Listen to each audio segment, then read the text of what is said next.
Welcome today to this video interview. I'm Sophie Jewry, the Queen of Brand, and I have with me the lovely Annette Du Bois, and she is the Kids Confidence Coach. Today we're going to be talking about lots of good stuff, including confidence, mental well-being, de-stressing for both ourselves personally and also for the mums out there, how to get our children feeling less stressed and more happy as well. Thank you for joining me, Annette. You're welcome. Pleasure to be here. So I thought a good place to start is at the beginning. So why don't you share with us a little bit about your journey and your background and kind of what you're passionate about, what's led you to doing all the work that you're doing at the moment? Sure, it'd be a pleasure to. Like many parents out there whose child is being bullied, I was bullied at primary school, and it was the type of bullying that kind of got stuck in your head. So the life lesson from school for me was never let a bully enter your head. Easier said than done, of course, when you're that age. And I carried with me those bullies for years and years and years, although the bullying had stopped. So it kind of got really resonated with me and affected much of my young adult life. And so I was on this role of trying to always be the best that I could be, which is no bad thing, but I was doing it for the wrong reasons. So I was looking for attention and approval all the time because of what I already had in my head of these bullies telling me I was never good enough and all the different things that some kids can say when you're in your younger years. And so I had a really lucrative career in the telecommunications company, but I was not personally satisfied. And through a couple of life events of 2 redundancies in quick succession, it kind of gave me the question of, what do I really want to be doing in life? You know, what are my skills? What have I learned so far that I can actually go out and help people? And that's where I discovered that I could help young people who were being bullied. And so originally I retrained as an NLP and life coach and mindfulness, and I created a program called the Bully Coach Program. And so I went into schools and helped parents, and that was good for a while, but there was one big problem, and that was schools were not happy about admitting they were bringing in a bully coach to come and help them. And so as businesses evolve, and I'm sure you're the same with yours and who you help, Sophie, is that you have to realise that things have to change and they do evolve and move forward. And the question for me was, it wasn't about the bullying. It was about if I could empower the individual, that they wouldn't actually be carrying that victim mentality around and would not be susceptible to the bullying. And hence where Champ Academy was born and has flourished ever since, because it's all about confidence, achievement, empowerment, and really instilling in our young people the inner self-belief that they can do anything that they put their mind to. They've just got to believe in themselves.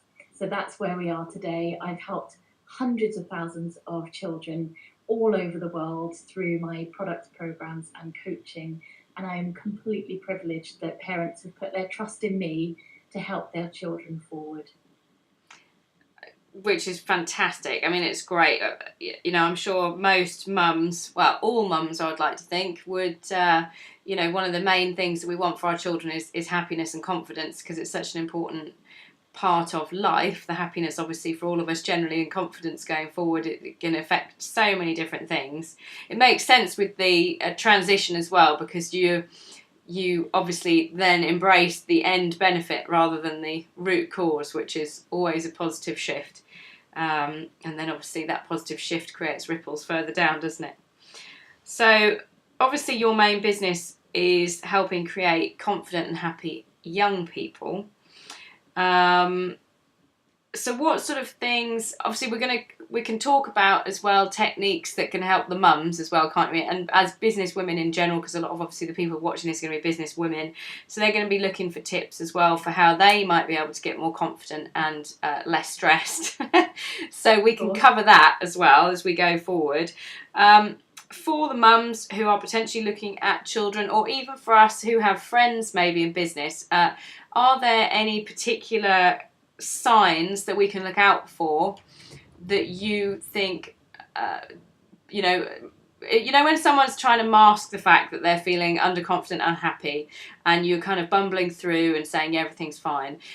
Have you found through the work that you've done a kind of sign that is easier to recognise for us if we want to go and help either our children or our friends find that support that they need and give them the support when they need it, even if they're not asking for it? Yes, certainly. Usually it's some subtle shifts in their character or their behaviour. Often it can be what I class as emotional explosions. So something really, really simple tends to be a really big issue. And that's really where you notice that that young person is carrying too much with them.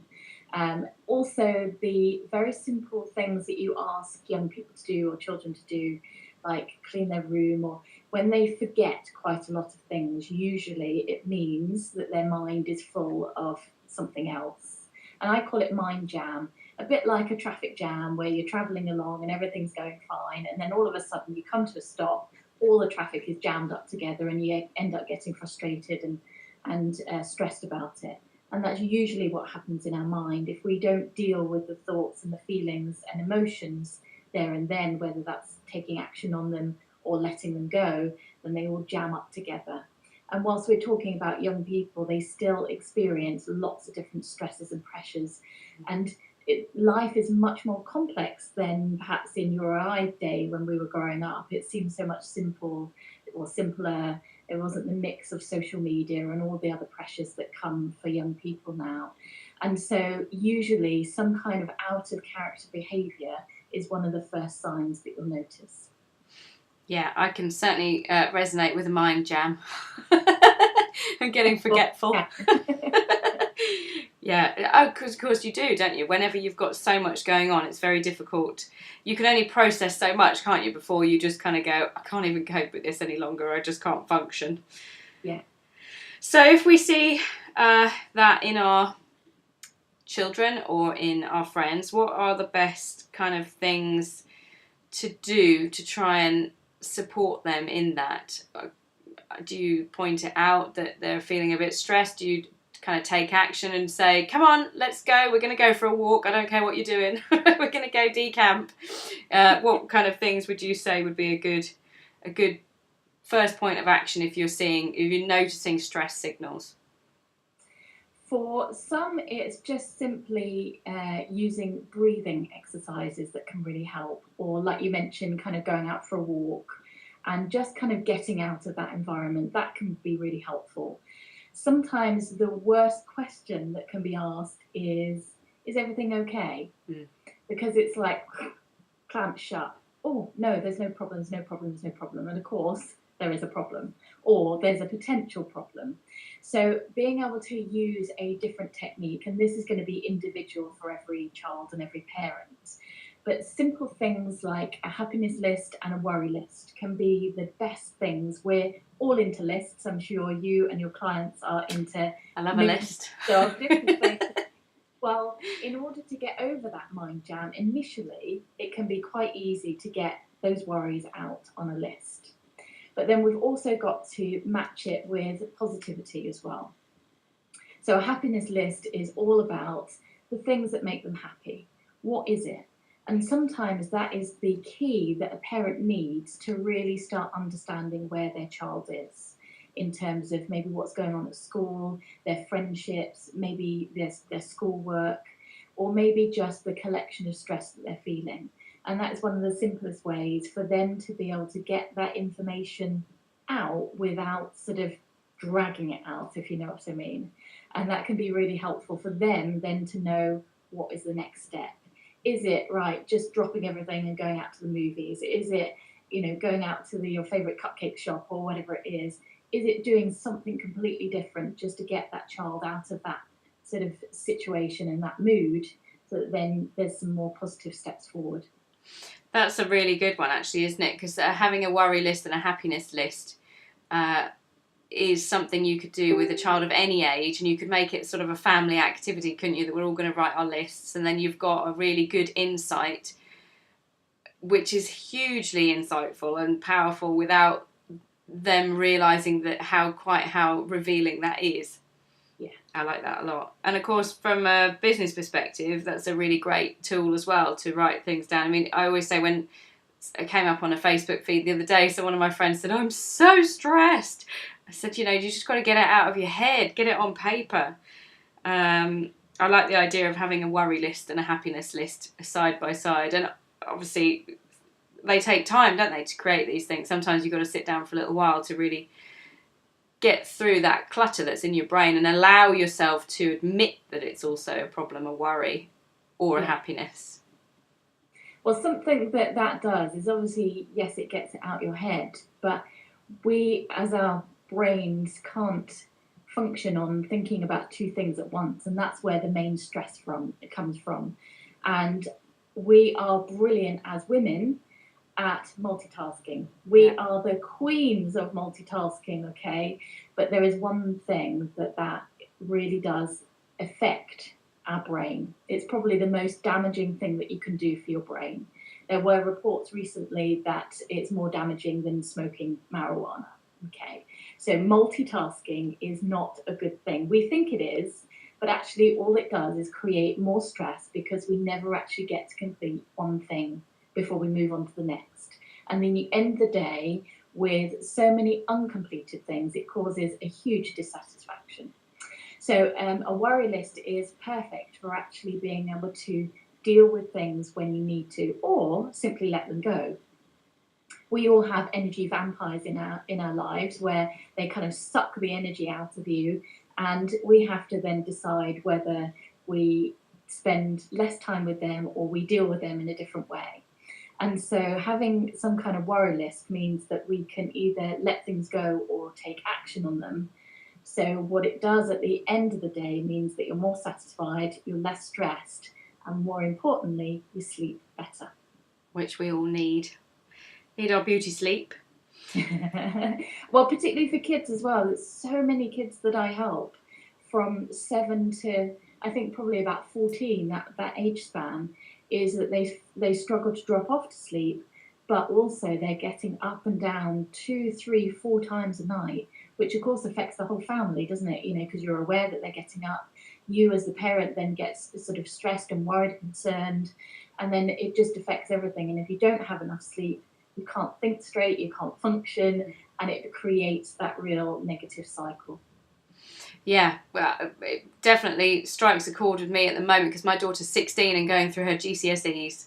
And I think it's been quite incredible to see her over the last year and a half, really. I think to begin with, it feels like it's a million miles away. And she was really chilled out, kind of did her mocks. And then the realisation starts to kick in that actually she wants to get the grades that she wants to get. And then you start moving forward and suddenly, January this year, she was like, oh, I've got to do some work. And she's really working. And then as we get closer and closer, it's quite funny. We have conversations where I'm saying, you need to just come and unwind for a little bit. You've been at school all day. You've already done a few hours of homework. Come and just watch a film with us and just have a little bit of time not doing anything. And she's like, I've got to work. I've got to get the work done. And my daughter's not really, really hugely academic in terms she doesn't want to be a vet or a doctor. And some of the parents I've spoken to whose children do want to do that when we've looked around colleges, they're so stressed, stressed. And you just feel for them because you think, crikey, in that line of work that you want to go into as well, you've got that stress to continue for the next 6, 10, 12 years before you get through the other side of it. So for the parents that are dealing with those sorts of children, particularly, I mean, my daughter's obviously got her own stresses and strains you have to try and kind of look out for, but I think especially for the parents of the children who are seriously stressing, have you got any tips for them? Obviously, you've got the worry list and the happiness list, but other ways of them kind of helping them through and knowing the right things to say when you get faced with you really need to come and take yourself away from that homework for a minute. Yeah. Well, the best thing is to have some kind of study plan that you help your child with or teenager with. And the reason why is because most young people think that cram, the more they cram, the more they're going to remember, whereas actually it works to the detriment of forgetting because the mind is so stressed. And when the mind is turbulent, it cannot retain the information, and that information drifts further and further away from the mind. And I call it brain fog, if you like. Yeah. It's where mind gets so foggy, you know that the information's in there, but because you're so stressed and the mind is contracting, or the brain is contracting, then the information just is not there to access easily. So having a study plan is really, really good. So 30, 45 minutes, and then a break, and a good 15 to 20-minute break. And in that time, you arrange with your child or teenager that, right, in that 15, 20 minutes, what are we going to do? You know, is it run around playing football? Is it doing something active? Is it making cakes that you can then eat in the next break? Is it whatever it is? There's probably a cake thing going on, so I do apologise. We like cake. Cake is good. We're all good with cake. Obviously, they're a bit young for Prosecco, so we'll start with cake. But anything that is just moves the mind away from what they've been studying. So get the body moving as well. Physiology is really, really important.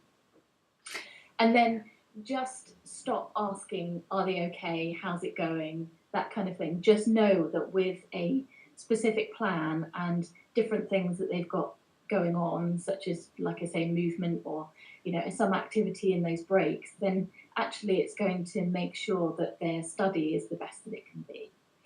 And if they need a little bit extra cramming, then allow them to cram, but allow them to understand that cramming is not necessarily the best thing to do. The other thing is to help them with their inner self-belief. So they have to believe that they know the information. And that comes really from the encouragement from the parents, such as, you've been doing this a long time, look at your grades, your teachers are saying all these great things, now you've got to believe it. That's a huge thing, isn't it? Especially to take away a big chunk of the butterflies that they're going to get before they walk into that exam room. Yeah. And the other thing is to help them with some kind of mindfulness or meditation. And the misconception of mindfulness and meditation is sitting there for hours and blanking the mind. That's just not it. A simple mindfulness technique that they can do is using a drink. So say, for example, they've just done half an hour to 45 minutes of study. Then you make them a drink, whatever their favourite drink is, whether it's hot chocolate or, you know, fizzy something or other. And then you sit there with them for a few minutes and they look at the drink, they hold it in their hands, they look at the drink, they smell the drink, and then they take their first sip. And that only takes a couple of minutes, but that is a very powerful mindfulness technique that connects them directly with what they're doing, with their action, and the complete enjoyment of it, rather than their mind travelling somewhere else, or they're still stressing, they're still in the room with their studies rather than sitting there with the drink. And you can also do that with food as well, so a piece of chocolate or a bit of cake or whatever it is, to really connect with that moment and enjoy it fully. And I think that flips across for us as well, doesn't it? So if we're feeling super stressed out, actually just having that moment of being completely in the moment, and as you say, the brain not being able to think of two different things. So if you're thinking fully on, this piece of cake is going to be amazing and I'm going to fully enjoy every moment of it as I bite it and chew it and etc., you can't be thinking of anything other than the cake, which is all good. Yes, it is. Who doesn't want to think about cake, right? Yeah, quite. You just got to make sure you get the right cake. So that's a great. That actually, one of my next things was top tips for relaxing and de-stressing. So that's a really nice one, to have that kind of mindfulness moment. And I think you're 100% right in that people think of meditation and think, crikey, you've got to sit there for 20 minutes and I'm going to fall asleep and I haven't got the time and and all of that sort of stuff. But having that mindfulness, I love that mindfulness tip of just a few moments just to enjoy a drink or something. Have you got any other good tips on de-stressing and relaxing? Yeah, I've got a brilliant breathing exercise. I call it the chillax breath, but it uses a count. Yeah. And the count is, you breathe in your nose for 3, you hold your breath for 4, and you breathe out your mouth for 5. Yeah. Want to try it? Go for it. Okay. So breathe in for 3. Okay, yeah, right. So breathe in your nose for 3. 1, 2, 3. Hold. 1, 2, 3, 4. Breathe out your mouth. 1, 2, 3, 4, 5. And breathe normally. See, instantly just takes that, relaxes the body, doesn't it? It does. Well, something that really is more beneficial with that particular type of breath is that actually you're focusing on the count and your mind isn't able to focus on anything else. Yeah. And something else when it comes to relaxation, lots of people say, oh, I can't relax, I can't meditate, I can't be mindful, I can't switch off. They're always, I can't. Well, first of all, you need to change your language. So I'm going to switch off for the next few moments. Yeah. Simply it. It's not massive. It's just the next few moments or the next few minutes. And the other thing, of course, is when you tell yourself you can't relax or you can't switch off, then, of course, you'll never be able to switch off or relax. So by using the count, it actually focuses your mind on the count rather than on anything else. And, of course, the breathing, having that when you change your breathing, it changes the oxygen levels in the blood, doesn't it? So that has a physiological effect, which is positive as well. Yeah. And the other thing is to just look up. Most of the time when we're stressed, we're consumed with everything. We tend to look down or we focus somewhere that is not looking up. When you look up, again, it changes your physiology, but it changes your mood. So we're in springtime at the moment, which there is some beautiful blossom coming on the trees. So take a walk outside, look up, notice what you see, and just be consumed with that beauty. All it takes is a few moments. I find also if you go for a walk and you are looking up, you tend to walk slower because you're not looking at where your feet are going. And if you're on if you're on a dog walk and you're de-stressing, if you're looking at the floor where you're walking, you tend to walk quite fast. Whereas if you're looking up, you tend to kind of stroll a little bit more. Very much so, yeah. Without tripping over. Yeah, relaxation by default. They're brilliant. So that takes us then quite nicely into confidence. Confidence is a huge thing. And as you said earlier, can be massively impacted by some words that people say to you when you're very small, can be impacted by words people say to you when you're very grown up, even though we never feel like grown-ups. It's that classic thing, isn't it, that when you can have a million nice compliments, and if you had an event with 100 people at and you had 99 people say it was fantastic and one person say I didn't like it, you can't help but kind of focus on that one and think, oh gosh, maybe I should have done this. All of that sort of stuff. On to that negativity, don't we? Yeah.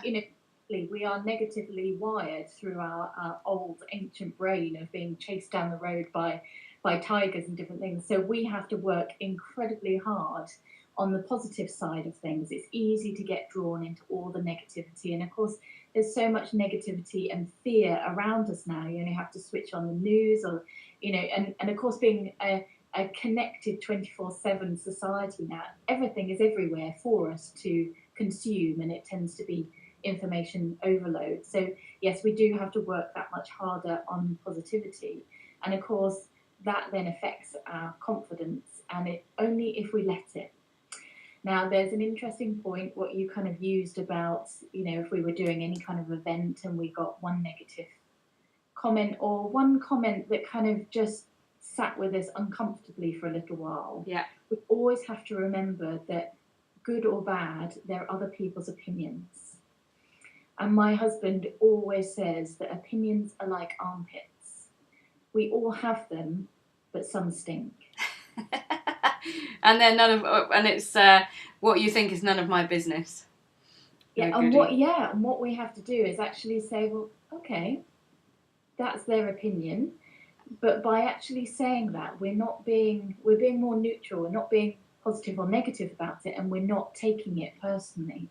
We're saying, okay, well, maybe they have a point. Maybe I could improve this. Maybe I could do that. But it opens up the creative thinking rather than when we take on a negative comment or anything like that. It means that it shuts down our creative brain. And when that happens, then we just go into a horrible, unhappy cycle. Yes, so feeling bad and then looking for the bad things to make us justify why we feel bad, to prove that we're bad, and then feeling more bad. The joy.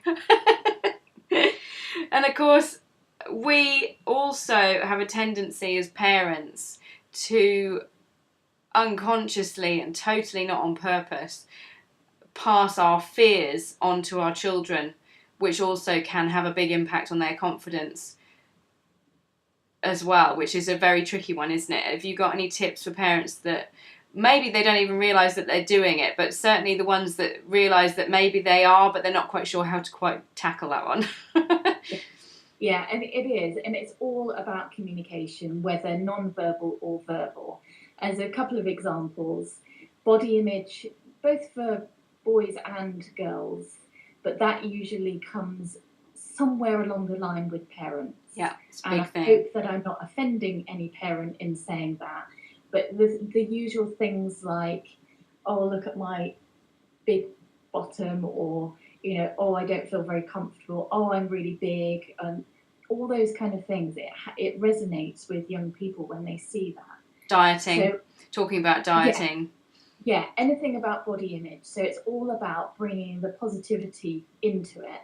And I have an exercise called Mirror Mirror, and this works well for parents and with their child as well, is that you stand in front of the mirror, and then all you do is pick all the positive things that you see about your body, your face, your hair, all those kind of things. There's no negatives allowed. And when you actually do that, you begin to appreciate all the things great about you. And of course, that sets a really positive message for young people, that when they look in the mirror, oh, look at my hair, or, you know, certainly now, all my grey hairs and things like that. Well, grey hairs show wisdom. That's all experience and age and those kind of things. It's always turning it into a positive rather than negative. Well, I love that. I haven't heard that one before. I do encourage people to do the mirror thing where you walk. I remember doing my NLP, and my mentor who was teaching us it was Tosin, was saying, go and look in the mirror and you need to tell yourself how gorgeous you are. And I remember doing it for the first time and feeling utterly mortified. And I was on my own, and you're standing in front of the mirror, and all you have to do is, instead of saying, oh my God, this is horrendous, I wish I looked like this or that, you just go, hey, good looking, or you look gorgeous today, or wow, you look amazing, I love your eyes. And you just think, oh no, it just feels so embarrassing.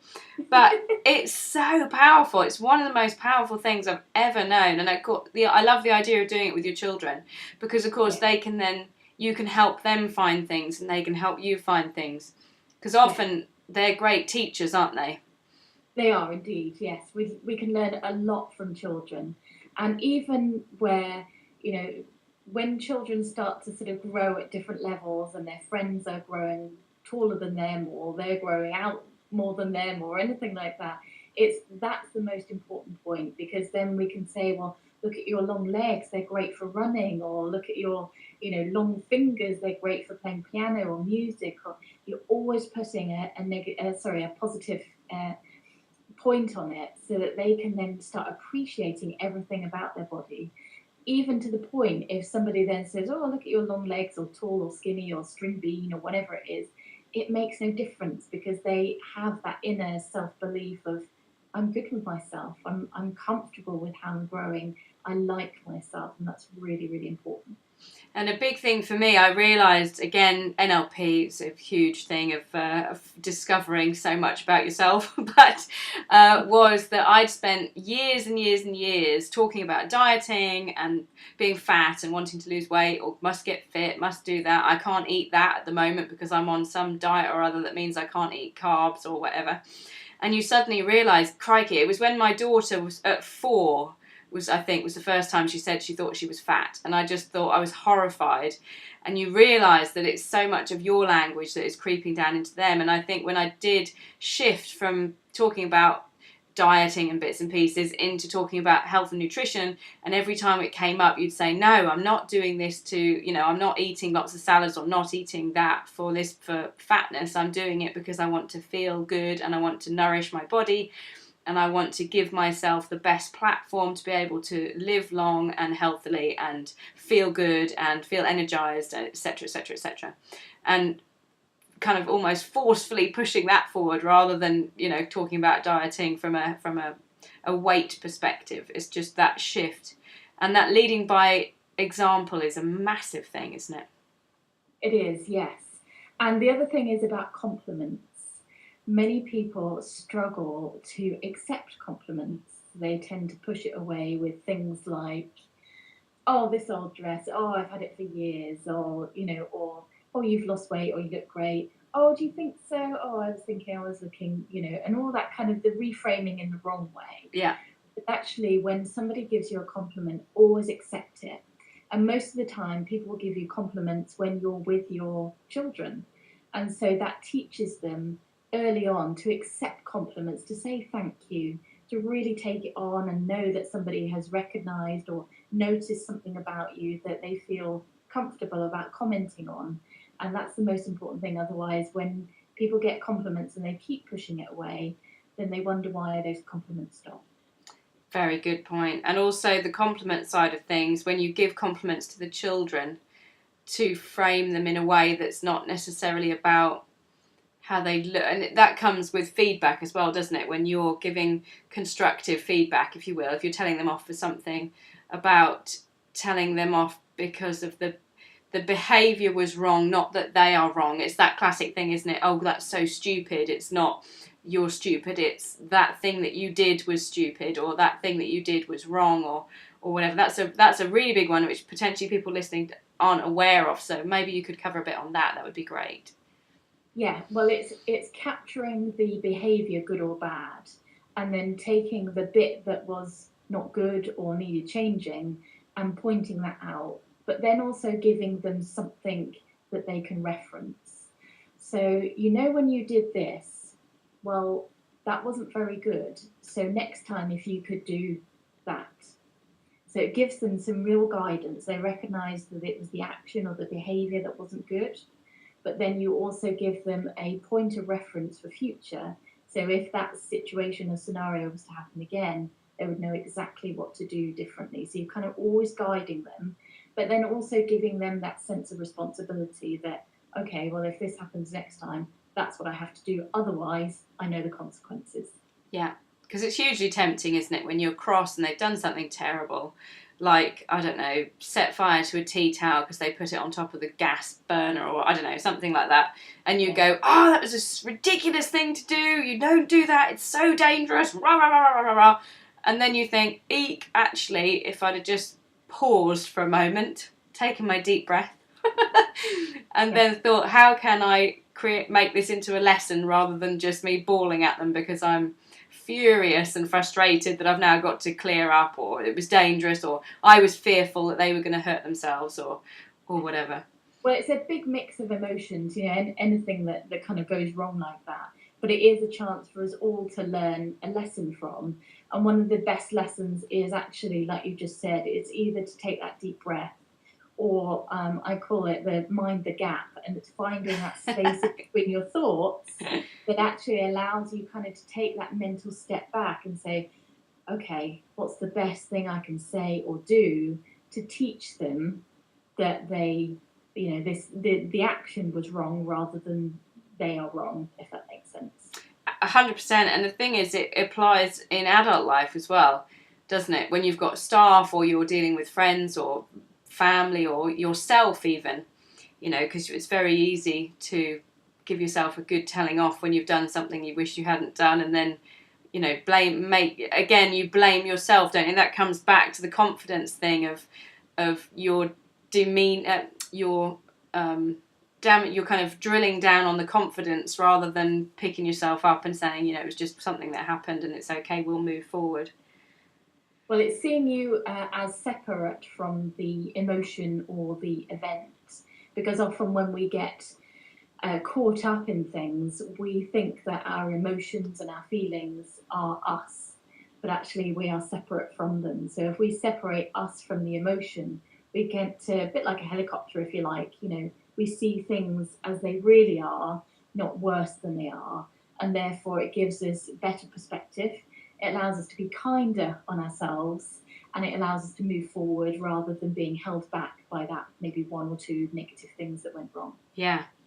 So from a confidence perspective, obviously we were talking about giving children confidence, but also from a businesswoman's perspective as well.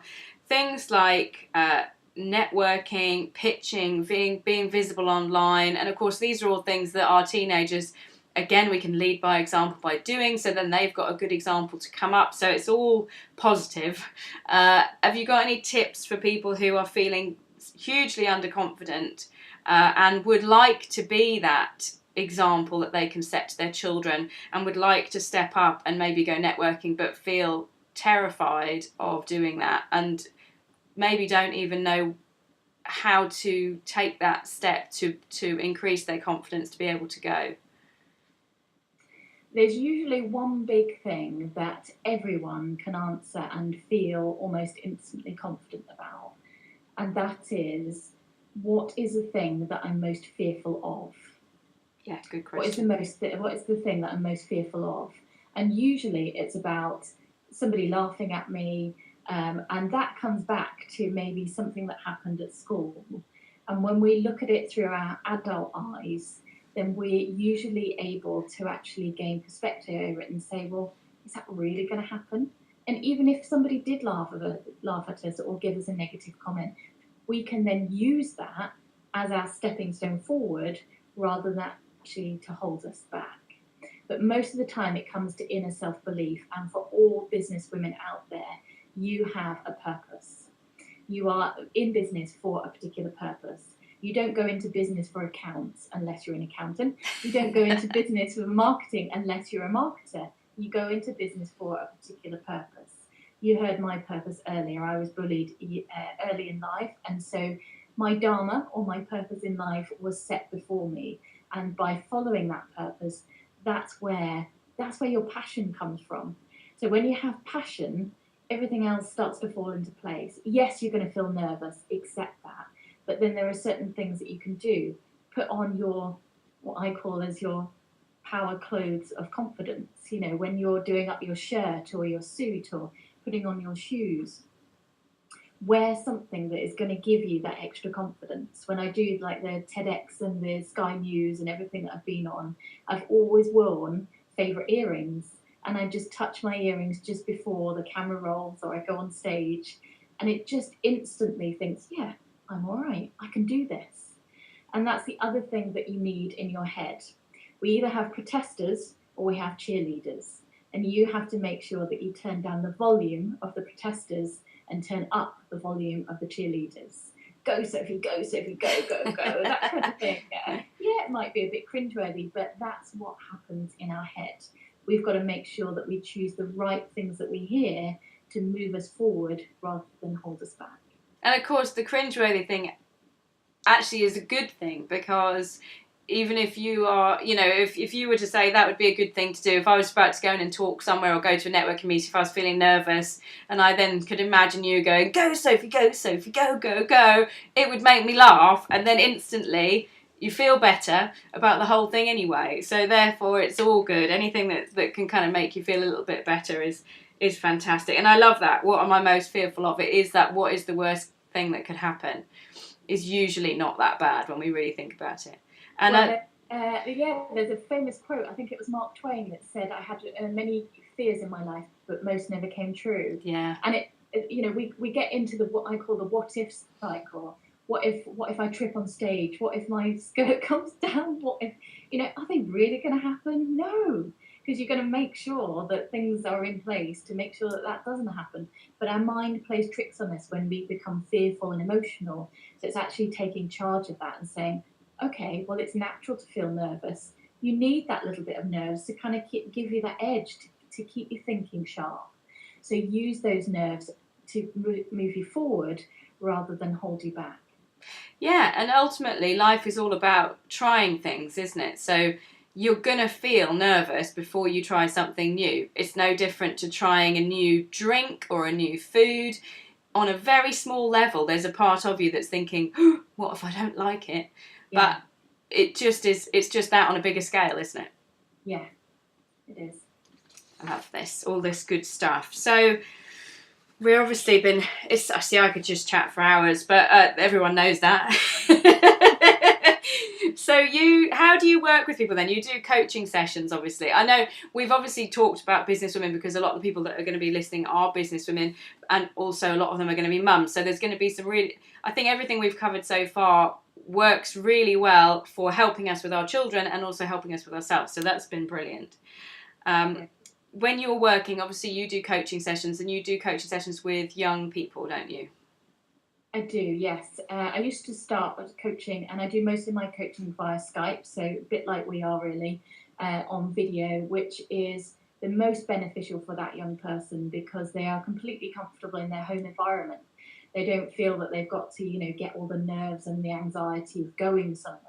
And often when you go somewhere with your child, they have the opinion that there's a problem. Yeah. And I'm here to coach them. I'm like their friend, their buddy, their aunt, if you like, their favourite auntie, that kind of thing that is guiding them forward, helps them through different issues and challenges, guides them forward and builds them up to help them feel more confident. And many parents that I initially have the conversation with, they say, well, surely I should be able to do this for my own child. But family is too close, and often a child will listen to a trusted source outside. But of course, the sessions work most effectively because they are completely comfortable in their own environment. So I do Skype coaching.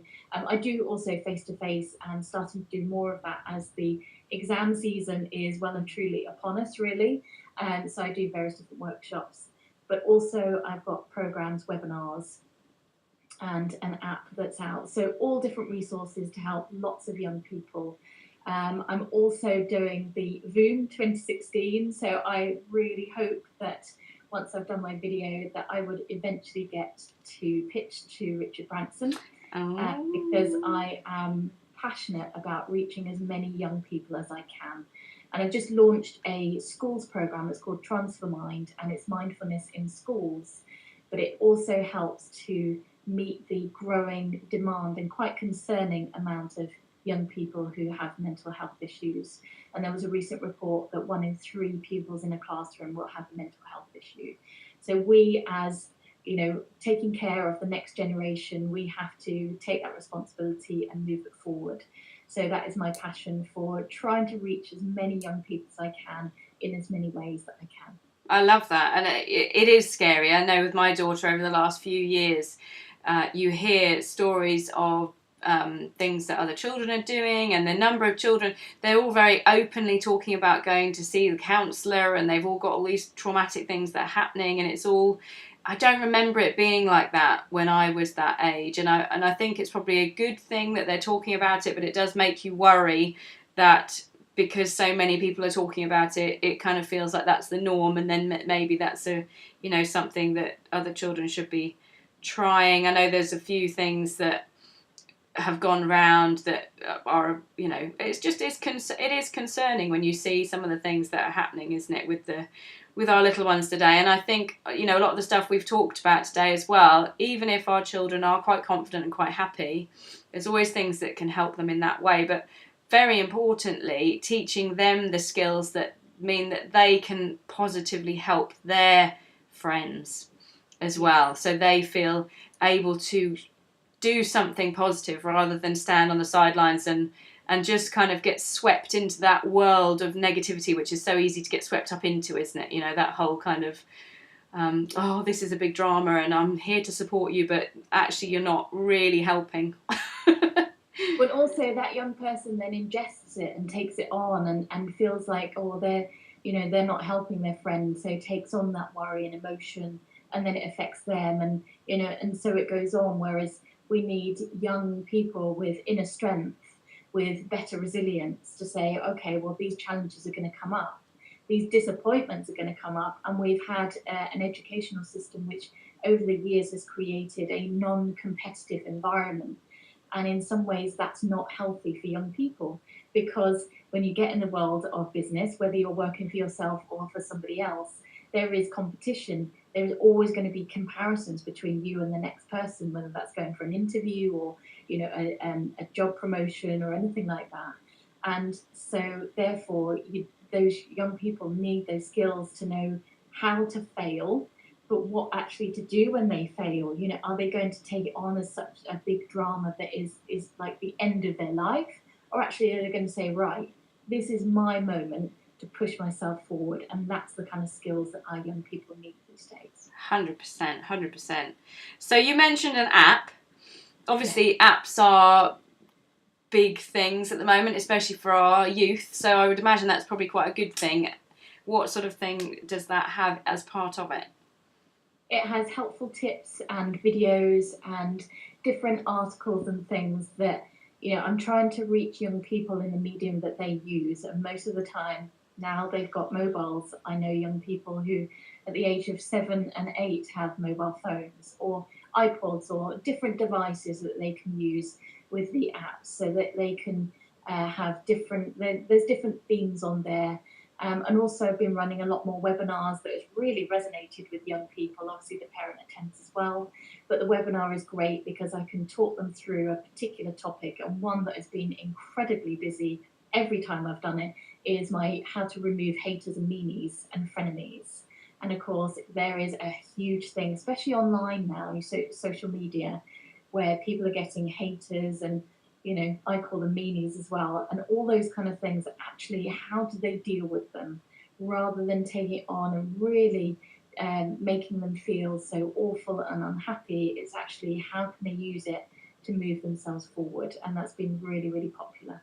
I bet, yeah, because it's becoming more and more relevant, the whole troll things and online bullying and yeah, it's just, it gives a whole new platform of people, and I think that's great because having an app and having the webinars and things like that, it also gives people a touch point, because especially teenagers who might feel that they're not ready to open up to somebody, it gives them the ability to get some skills and get some help without necessarily going past their point of comfort until they're ready to then take that next step, isn't it? Yeah, that's right. Well, that's been fantastic. I've really enjoyed having this, I would say interview, but it feels more like just a nice discussion. Yeah, fantastic. And I hope it's been really helpful for your audience and your clients, both for them personally, but also for the children in their lives as well. Oh, 100%, 100%. I think there's been some great takeaways. I've scribbled things down. I love the whole mind jam thing, and the chillax breathing obviously was brilliant. I think that's something that's dead easy. You could teach that to a 2-year-old right the way through to your teenagers. And I think it's a really easy thing to take away. That's a great one. Obviously, the worry list and the happiness list is another thing that I think is fantastic. But everyone will have good takeaways to take away from this. I think it's been really brilliant. So for those of you who are watching who are thinking, I need Annette in my life, you'll be very pleased to know that she's really accessible. You can find her on her website, which is champs-academy.co.uk. So that's CHAMPS as in champions, and then a little dash, and then academy.co.uk. And she's also big on Twitter as well, which is @kidsconfidence. We've already mentioned that Annette does coaching sessions, webinars, there's products on there, there's an app you can download, there's loads of resources that are free and readily available for you to use to help yourself and also to help your children or the children that you work with if you're a teacher or something and you want to have that sort of positive effect. So thank you very much, Annette. It's been really brilliant. It's a pleasure. And so do get in touch and let us know what you think. And if you try any of these techniques and they've been positive, we would really, really love to hear about it, either on Twitter or Facebook or wherever you see this video. Would be fantastic. Just comment and we'll it'd be really good to hear. And of course, if you want any more good videos like this, then you can find them at brownkitchen.co.uk on YouTube, Facebook and everywhere else. Thank you for tuning in, and thank you, Annette, again for joining us. You're welcome. Thank you.